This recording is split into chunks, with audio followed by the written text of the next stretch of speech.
So welcome back to my channel. So I want to talk about all the different Love After Lockup updates from the past week. And first I want to start off with Curtis. So about a month ago I reported that Curtis was arrested after he got busted with a THC vape pen. And when he went to jail, he gave his keys to this girl he was with, and that was a terrible idea because next thing you know, his whole truck and trailer he had just purchased all went missing. And he revealed earlier this week that he finally got his truck back. He did not say anything about his trailer, but he said his truck, there's some damage to it, and he said the bed of the truck was completely empty. They took all his tools, but at least he got his truck back. And I did notice when I was looking at his profile that he tagged WeTV and Sharp Entertainment and says pay me, so I guess he feels like they owe him some money.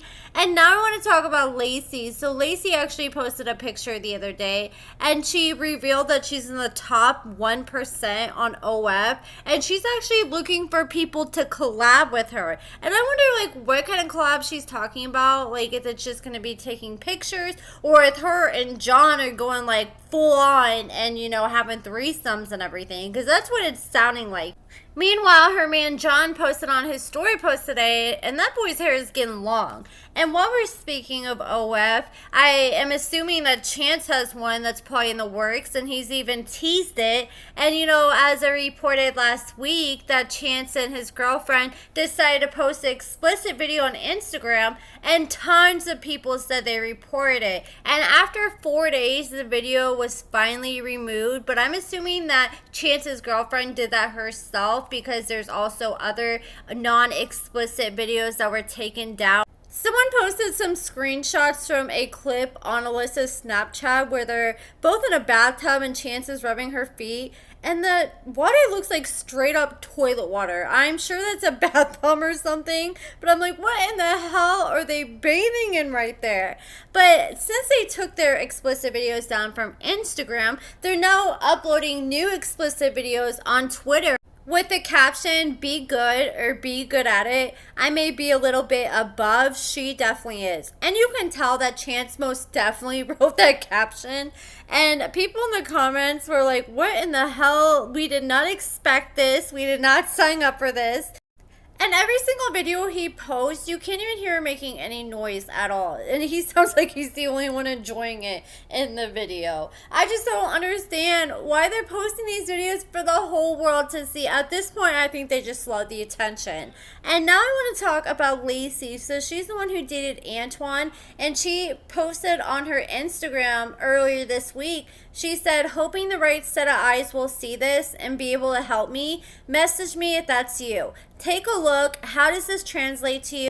Before this, never received any write-ups, and I worked for the Tulip Resort and Casino for 6 years. So this is what she shared, and it says, you're employed with the TGO as a trainer. Your responsibilities include conducting new team member orientation along with training team members on various topics in the organization. So it gives a list of the different things she needs to train people on, and it says the TGO is a highly regulated organization, and as a result of our compact with the state of Washington, we have to ensure that our team members are suitable to work here and to put forth our best efforts to ensure we aren't hiring team members with backgrounds that would jeopardize the protection of our assets. All gaming areas are highly regulated as well to prevent collusion, fraud, and theft, and other criminal activity. You are a representative of the TGO. Your position as a trainer with the Human Resources Training Department is one of the first faces our team members see and remember and look for guidance. New team members and current team members may well recognize you on or from this show. The choice you made to air your story publicly, real or not, does not coincide with the image we want to portray for a department and our organization. The Human Resources Department has recently completed the process of creating an online version of our new hire orientation program where you were leading day 2 of orientation. We have removed you from day 2 and will incur the expense of reshooting day 2. Due to your failure to follow through with requesting permission for outside employment, meaning when she was working for the show, you have placed an unnecessary burden on your employer, including discredit to the organization. We find it best to remove you from your role as a trainer and place you into a role that is less front-facing and more behind the scenes. The effective date of this demotion will be February 11th of 2022. So this happened almost a few years ago now, but she's just now speaking out about it. She said, on this date, you'll be placed in your new position. Damn, so she had to take a demotion and a pay cut, but I guess that's the risk you take when you decide to air your dirty laundry out on national television. And I reported a few days ago about Latisha and a few people that she has recently screwed out of money. She borrowed $5,000 from this one girl that was her friend, didn't pay her back. And then another girl by the name of Colleen paid $11,000 to Latisha through her business, Boss Tax and Accounting, to do accounting services for her cleaning business. And Latisha didn't do diddly squat. And here it is. It's December. This contract was signed in August, and the services were supposed to begin in August. And now Latisha is acting like, when she's asked about, oh, you're going to pay the money back? And she's like, well, I don't even know if I should after she dragged me. I mean, I'd be dragging you too if I paid you $11K and you haven't done nothing for my business. I think Latisha is just looking for anybody to blame besides herself. So Colleen sent me even more receipts, and after we spoke the other day, she decided to press criminal charges against Latisha for theft of services from her business. So this could be a big deal because this could change Latisha's ability to do business in the future depending on the outcome of this case. So it says they had an interview with Colleen, and it says Colleen stated that she is the owner of QC Queen of Clean LLC, and she stated that on August 8th she hired Latisha with Boss Tax and Accounting to be her accountant.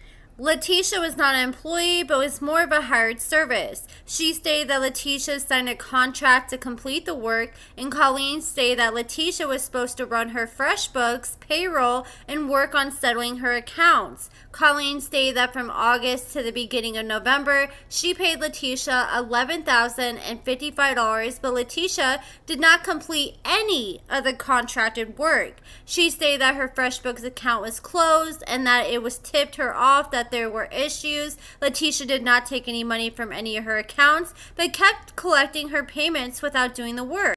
Colleen collected all the documents she had regarding the fraud, and the documents were too large to scan, so they will be scanned into the system. So Colleen sent me more emails from FreshBooks and says, "Hi Colleen, I'm sorry I wasn't able to connect with you yesterday. I'm technically off this week, but I did have a chance to review your FreshBooks with your old account. It's temporarily open for 5 days if you want to also access it using your Gmail account as a username. I've attached a number of screenshots for you, and these include showing 175 uncategorized expenses and the date as early as May of 2023, showing that she has done no work in the account. I've taken screenshots to show that she was in fact connected to the account and had created the account on your behalf, and I've taken a screenshot from our billing showing numerous failed payments and NSF. I'm not sure there's anything else that might be useful for you, but feel free to log in and take as many screenshots as you'd like." And they just opened her account temporarily so she could get access to all this for her case that she's currently building. And then so here's a screenshot of the transaction history that was sent to her by FreshBooks, where it shows that a card was not accepted, there's voice authorization required, and it shows insufficient funds, insufficient funds, insufficient funds, and showing that she's not making any payments, and she has a outstanding balance of $63.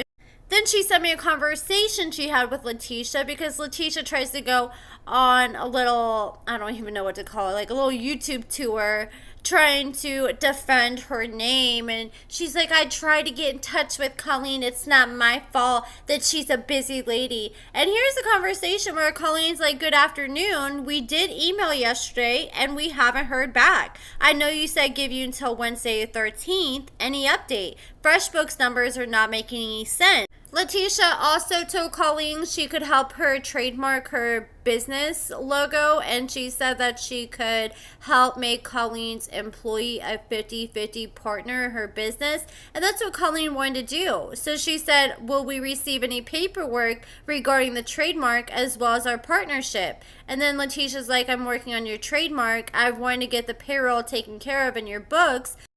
So I've not concluded that. I haven't checked my emails yesterday because I was very, very busy. So I do apologize. And then after this, she just still didn't do any work. It just seemed like she's just trying to buy more and more time. And here we are 4 months later, and she still hasn't done nothing. And she can't even get in FreshBooks to do anything if she wanted to, because she's locked out of it because of she hasn't paid for her accounts. So I feel like Latisha, she has, for the longest, she was promoting taxing and accounting with her business. But recently I've noticed that she's really been trying to push criminal expungement.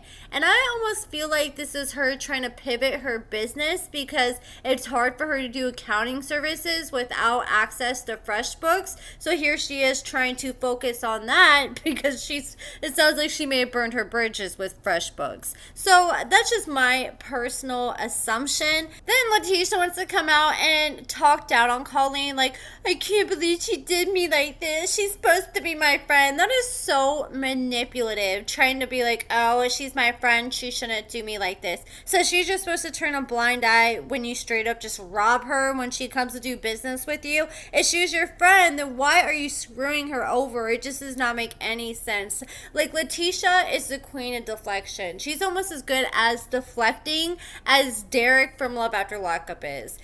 So Latisha decided to do an interview the other day, and she wanted to clear her name, and she brought up this girl that doesn't like Colleen, and instead of explaining why she screwed this girl out of services, there's just her bad-mouthing Colleen the whole time with this girl. So Colleen shared this video with me that she wanted me to share in response. So I just watched a little bit of the YouTube video of the two trashy individuals speaking on me. I just want to say, well, my hair is beautiful. So beautiful. I've never smoked crack a day in my life. And there's no way that they could have seen me 3 weeks ago because I've been in Memphis, Tennessee at St. Jude's with my daughter fighting cancer. And my daughter was diagnosed way before I hired the accountant. So she knew what she was doing, which makes it even more ugly. I'm going to leave it at that because I have my attorney involved and we will get to the bottom of this. There's a police report and all for theft of services. They are trashy and I don't need to scoop to their level any more than I already have. The proof is in the pudding and it will be exposed. That's just another layer to this story that pisses me off so much because Latisha knew this girl had a daughter who was fighting for her life with cancer, and literally she's had one surgery after another these past few months trying to save her life, and that is so expensive, all the surgeries, all the medication. And now Colleen is going to have to come up with a whole another, probably around $11,000 to hire another accountant who will hopefully follow through with the services this time because Latisha did nothing. But that's it for this video, guys. Let me know what you guys think about everything in the comments below. Make sure you check out my lashes and cosmetics at AccordingtoAmber.com. Give this video a thumbs up, subscribe, and thank you so much for watching.